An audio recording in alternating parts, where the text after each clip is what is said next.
Greetings, my fellow connectors. Welcome to the Musical Connections podcast. We're here at the Sheraton Hotel foyer at the MusicNL trade show for MusicNL Week 2025. All the music industry professionals are here, from agents to managers to bookers and even venue operators. Joining me right now, he is the venue operator and owner of the Battery Café, just down the road from here, down from the Sheraton. Joining me now is Robert Salsman from the Battery. How you doing, buddy? Great, Zach. Thanks for having me. Thanks for coming on, and it's great to have you here. And the Battery Café, it's a really nice venue. I've been there a couple of times myself. I haven't really been there for any performances per se, but I've been there for I was there for the MusicNL strategy meeting last year when they were coming up with their strategic plan. Yeah, that's right. Yeah, well, there you go. We've been at it since 2016, and that location is fantastic, and it's really resulted in a great business now for us. Yeah, it's on One Battery Road, I think it is. One Queens Road? No, it's on number one Duckworth Street. Duckworth Street. So yeah, it's a great address as well on top of everything else. So there you go. Yeah, my first interview for Musical Connections was done at that building. Really? Yes, myself and Ken Tizard about 3 years ago. By the day that we eventually dropped this, my first interview was actually down there. I got to shout out Rhonda Tolk Lane for that too, for setting that up with Ken Tizard. It was my first one, and I remember the lighting that was absolute garbage. I mean, I've come a long way since then. Am I right? Looks great. I sort of remember that actually. I think I remember when you came because you contacted me first. Yeah, that's good to know. I think I did contact you that day. Yeah, but 3 years have passed and things have really flown by. Yep. We're here at the trade show, and we got some sound checks right behind us for one of the showcases here. There's one-on-one meetings next door over here that start tomorrow. By the day that we're recording this, it's really a coming together of some of the best players that Newfoundland and Labrador's music scene really has to offer. It really is. In fact, I was here at the Industry Awards last night. Really well done. In years past when I've attended, they've been good. And in fact, they get better every year. Last night was really, really special. Yeah, this is really Tamara Cater's first MusicNL week. It wasn't her first MusicNL week, period, but it's her first one with her full fingerprints on it. Because last year she took over from Rhonda Tolk Lane and Leonard Pecor herself and had 8 weeks to really prepare for it. Yeah. But now she had a full year to prepare for this, and it's really going really well so far. And it's a nice spot here at the Sheraton Hotel. Everything's in one place. That's right. And in fact, the Sheraton, I know, like many businesses in St. John's, hotels in particular, are still recovering from COVID. So I'm sure they appreciate the fact that MusicNL is here supporting them as well, you know. So for the listeners who may not know who you are, tell us a little bit about yourself and what you do with the Battery. Well, so I'm a CFA. I'm originally from Halifax, Nova Scotia. Okay. But my wife is here from Newfoundland. We moved back to Newfoundland. We got married here in 1988. If you remember back that far, and then we lived away for a long time and moved back to St. John's in 2013. And then I took early retirement from my career, which was an IT career at the time. Actually, 30 years doing IT. Got into the cafe racket with another fellow named Troy O'Shea. Some of your listeners may remember Troy. He knew coffee, I knew a little bit about business, and together we searched around for an ideal spot and landed on that particular space there at 1 Duckworth Street, which is an old corner store. Many St. John's remember. I hear lots of stories of people who have been there, worked there. Wow. And the building, I think, dates back to 1893, right after the fire. Wow. So we renovated it, which was a big adventure. Lots of layers of wall and floor and ceiling had to come off. And so wow. And we fixed it up and opened in June 2016. That's crazy. I didn't know that it was a corner store. I think the only other example of a corner store that was in downtown St. John's that's from an old building is the Newfoundland Embassy in Lars Custer Cones. Okay, I didn't know that. Yes, Niall and Brendan owned the Newfoundland Embassy down there, and they took it over originally from Chris Andrews and Tom Nemec. And that's one of the only other buildings that I know really here in town that has that kind of building. I mean, for anyone who's a venue owner that wants to correct me on those facts, please come on the podcast. We'll talk quite a bit about it. But it's really cool to know what you've done with the Battery Café. It's a really nice place for any solo or duos or trios go in there and really cut their teeth and really just get some good, consistent performances. Yeah. And it's a small venue, though. It's 35 people. Right. But it gives that nice, intimate experience away from all, the heavy noises that, your rock houses or your ships or even some of the big concerts at the Holy Heart or the Arts and Culture Center would offer. Well, that's right. I mean, music there wasn't what we did initially. Actually, one of the staff members suggested we do an open mic one time. So we advertised it and did it. And then that little space, because before we expanded into the adjacent apartment, we just had 18 seats, and we had music there, actually. Wow. So anyway, the very first one we did was open mic, and we advertised it. 60 people showed up, and My God. they had their heads stuck in the door and so on, watching and so on, and that was very exciting. So we did it a few weeks later. 3 people showed up, So welcome to venue management, right? 'Cause Yes. that's how it goes, right? So anyway, gradually we began to host shows. Had some really nice shows in that small space, and then expanded into the adjacent apartment in 2019. Put in a stage, 35 seats, and I've had some magic nights there. And it is truly an intimate space, great acoustics. I put some wood around the walls, wainscoting around the walls to soften the sound. And there's good angles in there, and it makes for a great acoustic show, actually. No, for sure. And again, it's really a place for, some up-and-coming performers or even like some big performers that will want to get away from all the big band shows to do something small and acoustic and really, grow as a performer, really.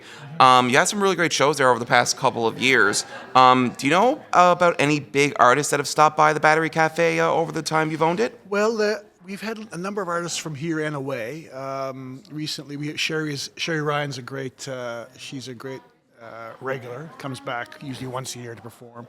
Mick Davis, I know recently has been there doing solo shows. Mick's amazing. Yeah, he really loves it. I don't always get to see all the shows myself. In fact, I've missed him twice the 2 times he's been there so Oh my far. God. He's coming back in December, actually. I think December 6th. Now we got it on record. So I need to be there for that.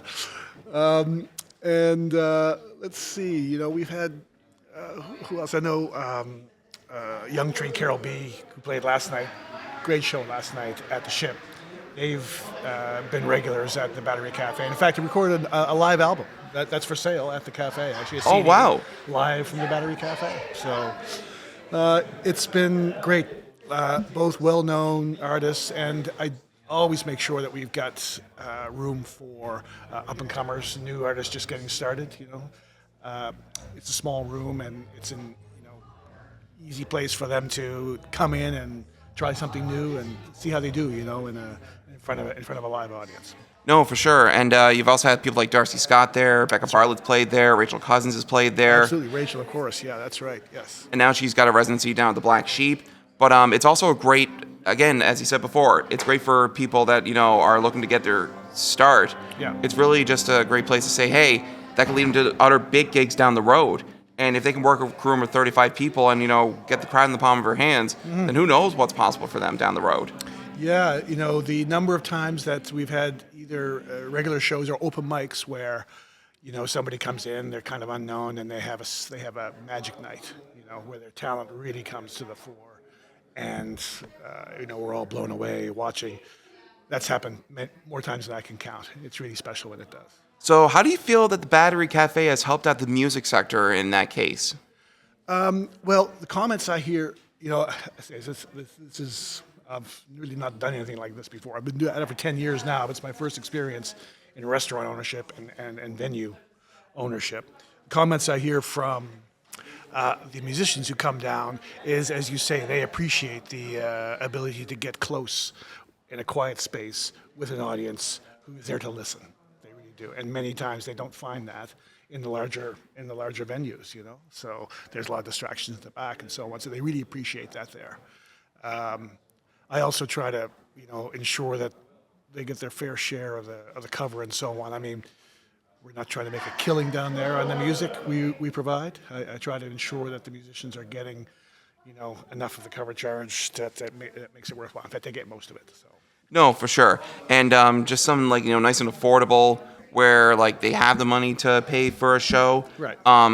It's like life really in general is getting a lot more expensive. Yeah. So to have something affordable to, that can really, help them, get started. It's great to, have that here in the city. Mm-hmm. Yeah. I know that I've watched some of the discussions online the last several months. In fact, long before that, I know Brad Jeffrey takes the lead in championing fair wages for musicians, which I truly support. And it's something that, we need in order to keep the music community here strong, vibrant, and growing. Yeah, absolutely. And you just hear some noise behind me here, too. Of course, sound checks for all the showcases that are going to be taking place here at the Sheraton Hotel. And again, it's really just a gathering of Newfoundland and Labrador's biggest players in the music sector. How important are weeks like this for our music industry? It's anytime anytime you can get a bunch of people together face to face, it's a good thing. Amen to that. You're doing podcasts, of course, which is also extremely important, and gets the reach, the knowledge, and the encouragement out, far beyond what it used to be only face to face. But face to face still critical. And so, No, 100%. Yeah, and I'm sure you have, as I have, in the last night, and for the rest of these few days, we'll make new connections and reconnect with other old, acquaintances or colleagues, and now becoming friends. Yeah. And getting new ideas as well for things that might help or might be enjoyable to do in the future. For sure. And I got to meet one of the hosts of one of SiriusXM's folk shows. I don't know what the name of it is. I think it's like a little coffee house, I think it's what it's called. I'm not sure, but I'll probably put the name down below there too. Yeah. Mary Sue Toohey. And getting to talk with her last night, it's just great to have her down here. Yeah. But it also really does give credit to Tamara, Shelley, and the rest of their team for bringing all these people here in one place to buy our music and really see what we're all about. Because I would put our music of Newfoundland and Labrador amongst the rest of the Maritimes as well. No disrespect to the Maritimes, but we are here too, and I feel like we have the talent to compete with the rest of not just the Maritimes, but the rest of Canada too. You hear it. I lived away a long time, and I've lived in many other cities, and definitely Newfoundland, St. John's, Newfoundland, is punching above its weight in both the quantity and the quality and the variety of music that's being produced here. It really is something special, especially we're a small place, and not only that, we're kind of at the edge of the continent, a little hard to get to, and, but in spite of that, we have or maybe because of that, we have a great music scene. I often say I'm a CFA, but I love Newfoundland. I know a little bit of the history. Music, we come by it honestly here because we have the music of nature close by. We have the waves, the wind, the gulls, and as opposed to the traffic noise, the AC hum, construction noise, that type of thing that many people are subjected to. Oh my God! And then and of course you've got the growing up, some of those lonely outports. Music was the thing that helped to bond the community. Yes, especially during resettlement as well. Big time. And so that these couple of things I think make for a real fertile ground for great music. Coupled with the fact, of course, as I say, 9-hour ferry ride. You're not going to get huge industry settling down here. It's become a real great arts town in general, and a music town in particular.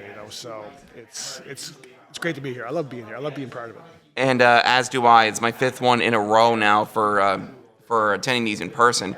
Because the first one I did attend, it was during COVID. Oh yeah, right. But it's great to be amongst the peers here and getting to meet some of the old people that I've met over past 5 MusicNL weeks, and also get to meet some new people like Mary Sue Toohey and a couple of other people from Sudbury, which I noticed quite a bit lately here, just from being at the ship last night. Yeah.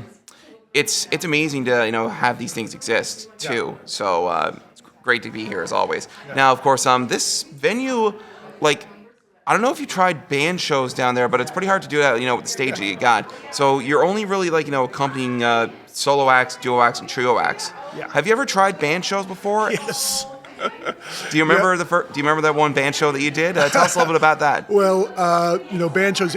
Rigged up with lots of monitors and so on. It really doesn't work down there. You start taking up the seats to do that. But I know one case in particular. Actually, it was Sarah, and I love Sarah. Sarah Hansen, excuse me. She's played there several times. But she showed up one time with the Sooky Couch Girls, 5 members, big double bass, a lot of family and friends, brought along, and we wedged them in there somehow, But they played when they played together. It was like all of them on the stage, like those old posters, with the trumpet going this way and the trombone going this way. And oh my God! They're all wedged on there, So actually, after that show, I kind of added to our little venue details is that limited to 4 four musicians on stage at once. Although if they show up with 5, we'll make it work. But Yes. at least we provide some guidance.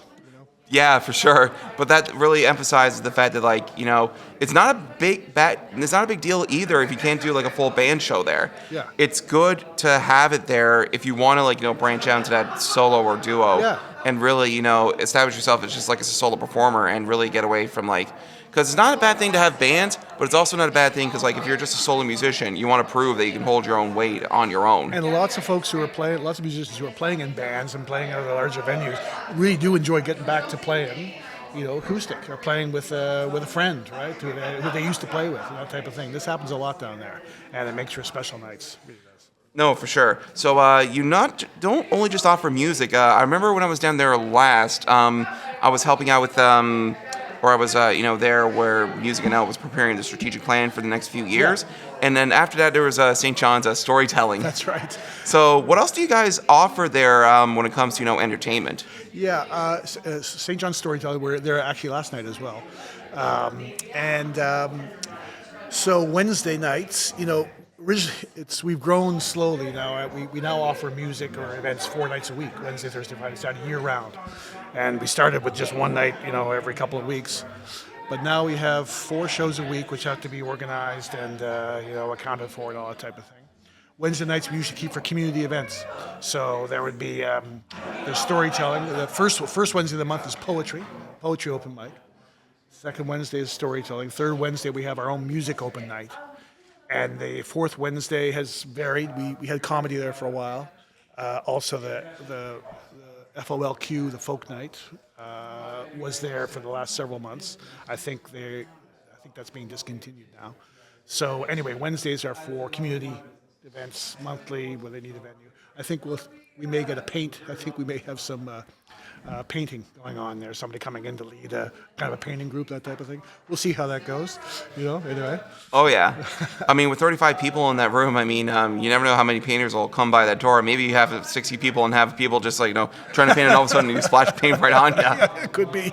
I'll have to put down some tarps that night. Or I'd probably put on tarps on them too. Yes, that's right. That's in smocks. That's right. Yeah. For sure. Now, by the time this drops, it'll be around November, December time frame. Yeah. Any shows in November and December that we should know about? And do you have any scheduled so far for the new year yet? Yeah, actually, we're booking now into February, so we get lots, and that's to fill those 4 nights a week. In our Christmas time, we've got a lot of jazz. So Friday nights, by the way, is jazz night.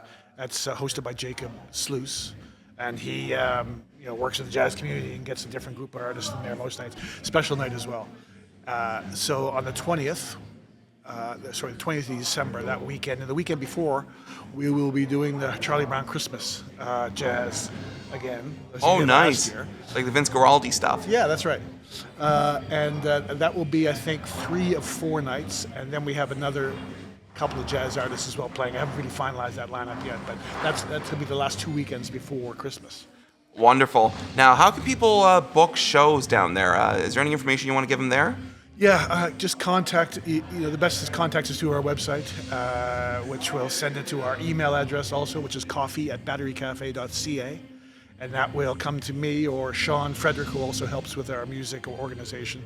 And we can then go back and forth and figure out a date and slot you in and give you our one-page list of venue details describing the equipment that we have and our time and sound checks and that type of thing. Nice. Now, for people who want to find out more about the Battery Café, you mentioned thebatterycafe.com, I believe that's what you said, or .ca. That's correct, yes.